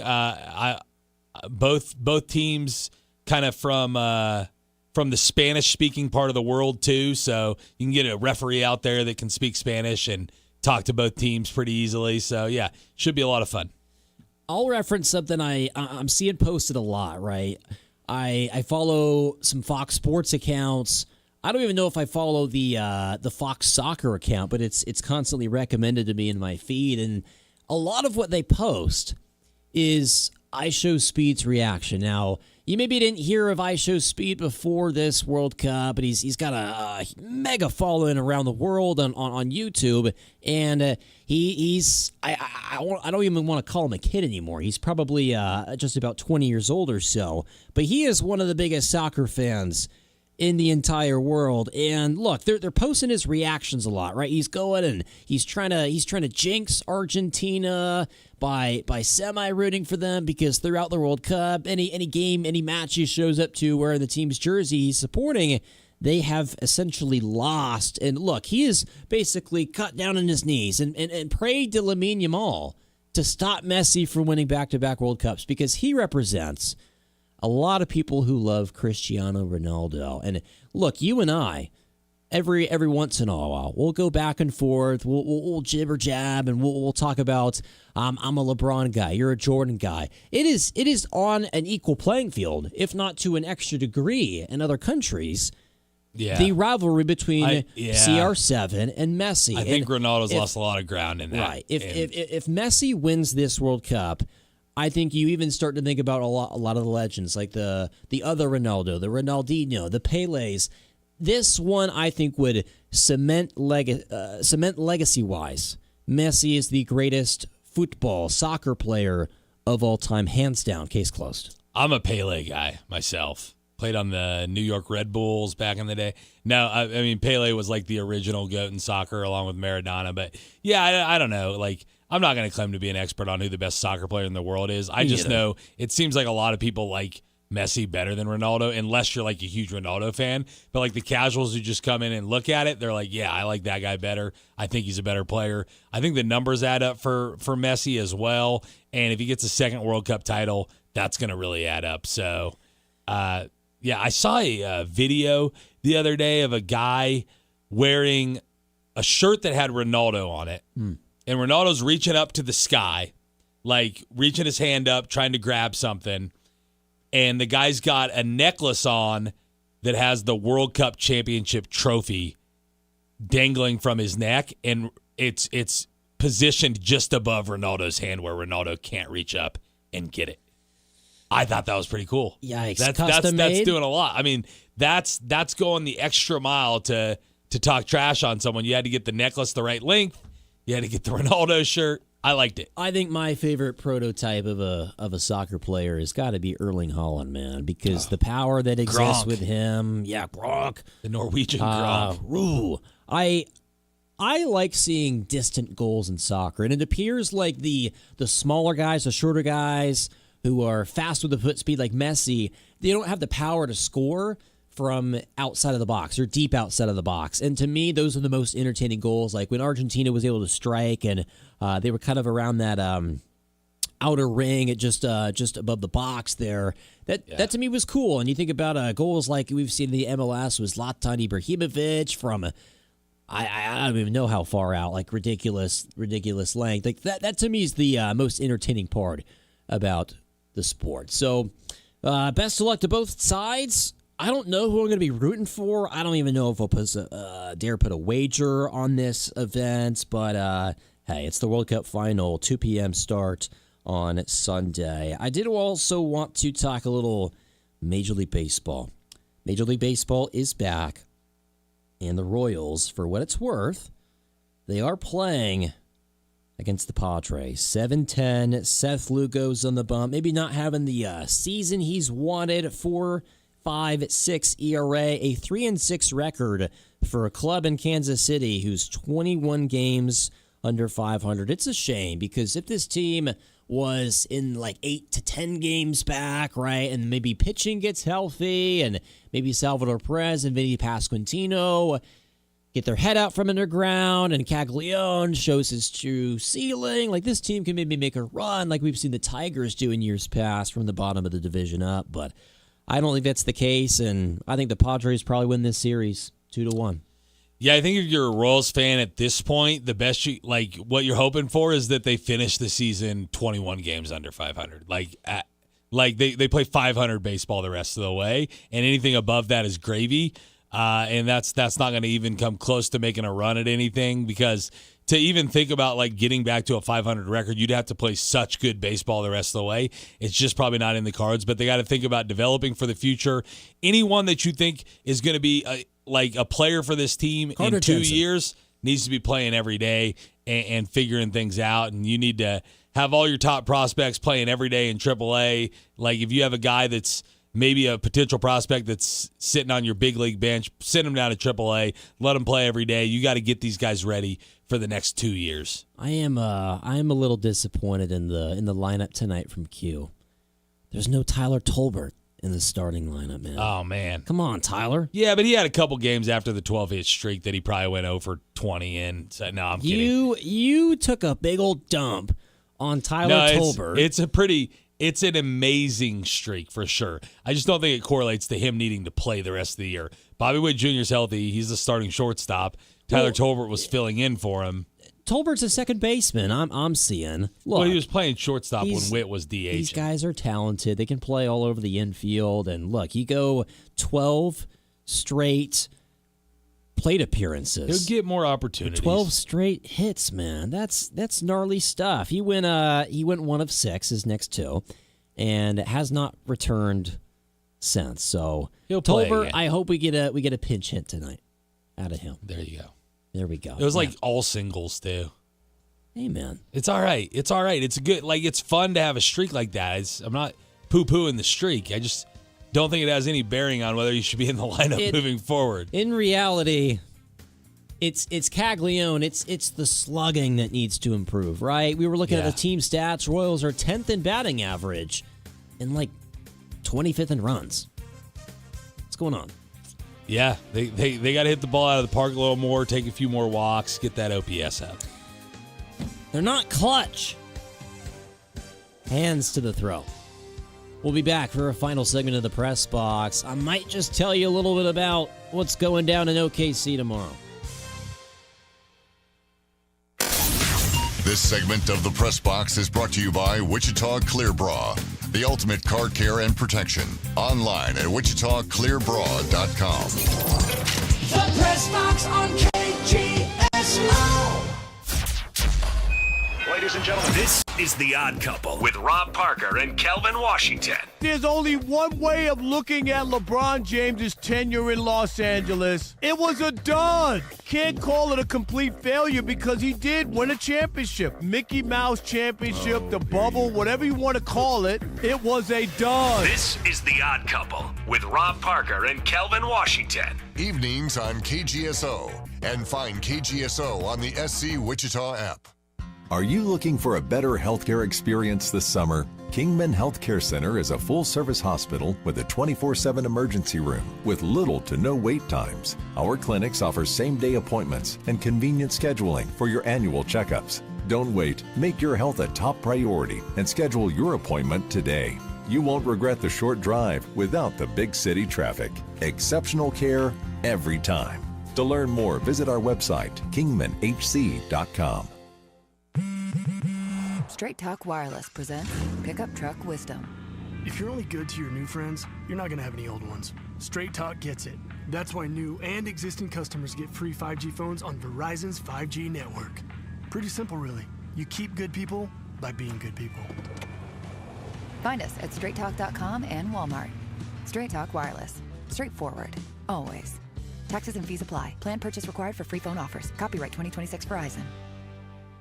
Fire sale at the Black Friday Deals and Discount Store on 47th and Broadway. Truckloads of brand new items from Amazon, Walmart, and Target. But for just $10, nearly everything in the store is on sale for just $10 Friday and $7 on Saturday. Electronics like controllers, laptops, headphones, just $10. Name brand clothing and shoes, Stanley Cups, accessories, all kinds of household items, just $10. Come check out the brand new Ashley furniture for discount price. 120 days, same as cash, $5 down. So don't break your budget and shop today at the Black Friday Deals and Discount Store.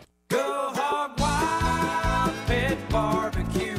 Hog Wild, get some for you. Asking my favorite Hog Wild menu item would be like asking who is your favorite child. It's impossible. While I love all of our award-winning barbecue options, I've got a real soft spot for the Carolina pulled pork sandwich. Hi, I'm Josh Wissing, Hog Wild partner and general manager at 47th and South Broadway. I love turning customers onto the Carolina pulled pork sandwich. We serve our tender, slow-smoked pulled pork on a soft bun and pile it high with tangy coleslaw. There's nothing else on the menu like it. The added bonus, you still get to have a side dish like curly fries or baked beans. When you're craving familiar, but in the mood for something new, Hog Wild's Carolina pulled pork sandwich is the answer. Order online at GoHogWild.com. Hog Wild Pit Barbecue, 6 locations in Wichita, also in Derby, El Dorado, Hutchinson, and Salina. Go Hog Wild, Pit Barbecue. Hog Wild, get some for you. But don't be late, we close at 8. John Stugatz, afternoons on Wichita's sports station, KGSO.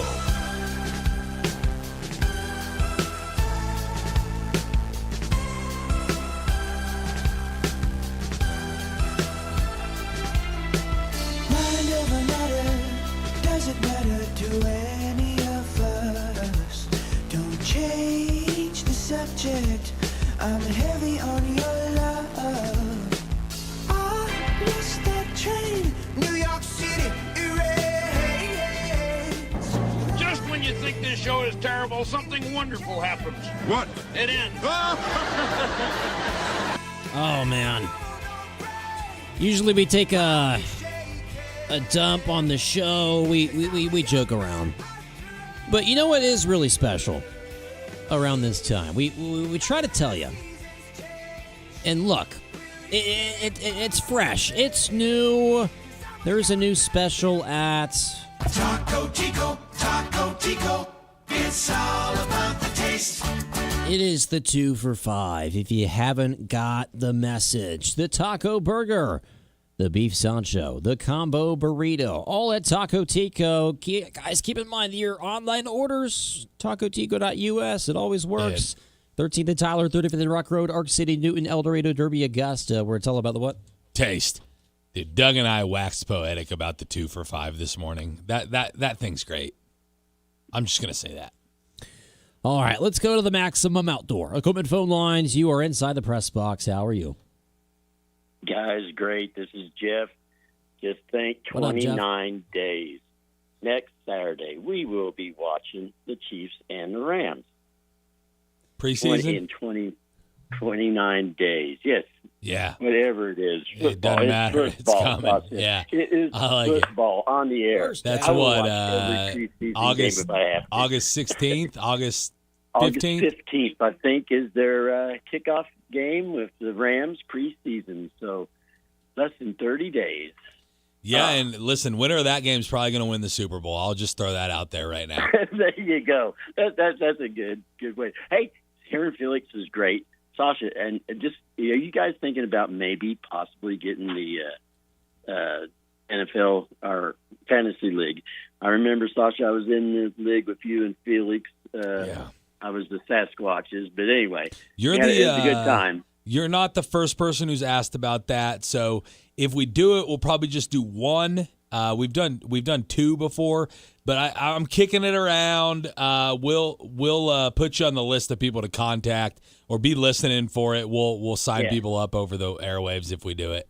It could be some good banter, and some good. It was fun. That league was fun. I remember. But anyway, great show, guys, as usual. Yeah, thanks, See you Jeff. later. We appreciate it. Absolutely. 522-1410. If you want to sneak in here at the end, you got 5 minutes to dial 316-522-1410. The Odd Couple, Fox Sports. Next up here in just a moment. Oh, man. Anything else you wanted to mention on the show today, Sash? I got maybe two things to bring up.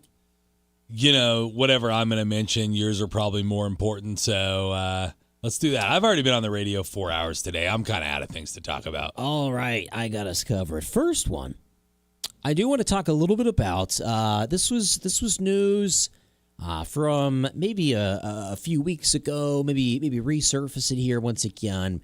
There was a play-by-play guy for the San Antonio Spurs named Jacob Toby, and he ended up getting fired from his position. And the reason for his dismissal actually came.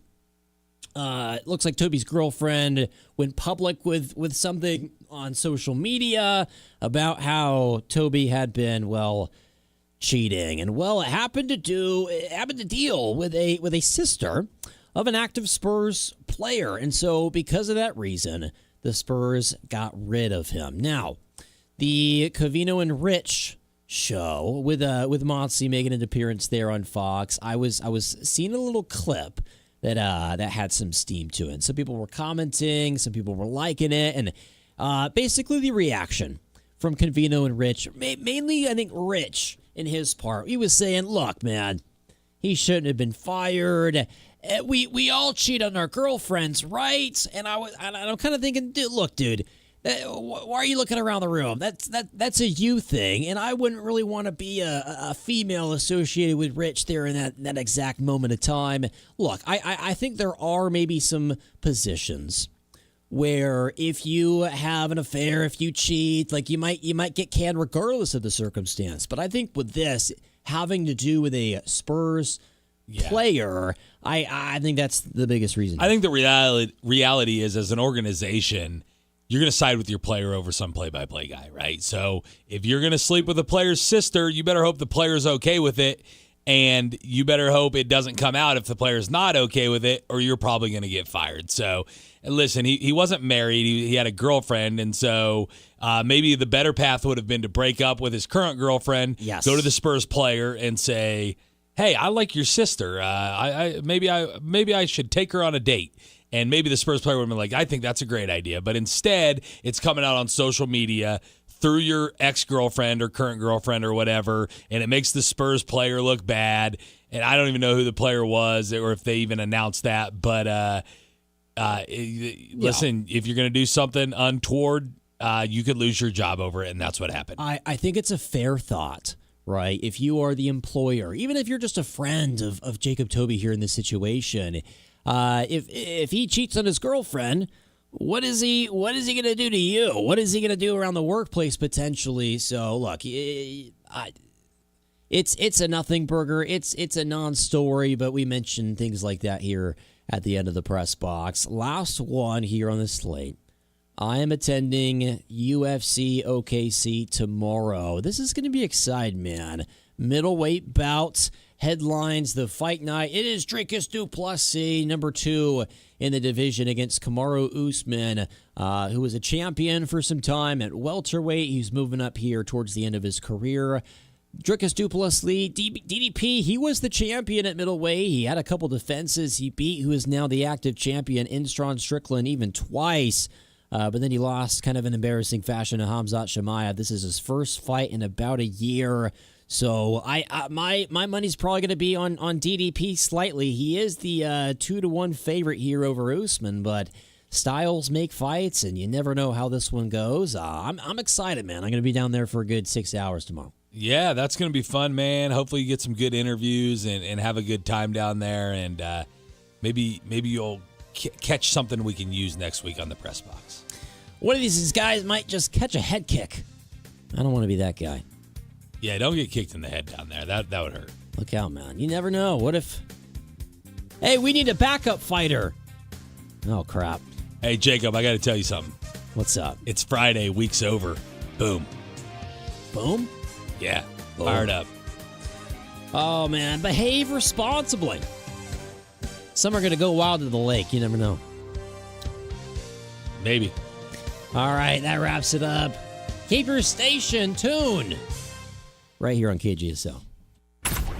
This is The Herd. You got to be consistent. With Colin Cowherd. Mike check. Walker Kessler, a legitimate defensive big. This is what I've been preaching now since the new Laker owners, Dodger owners came in. It's not about clinging to the past.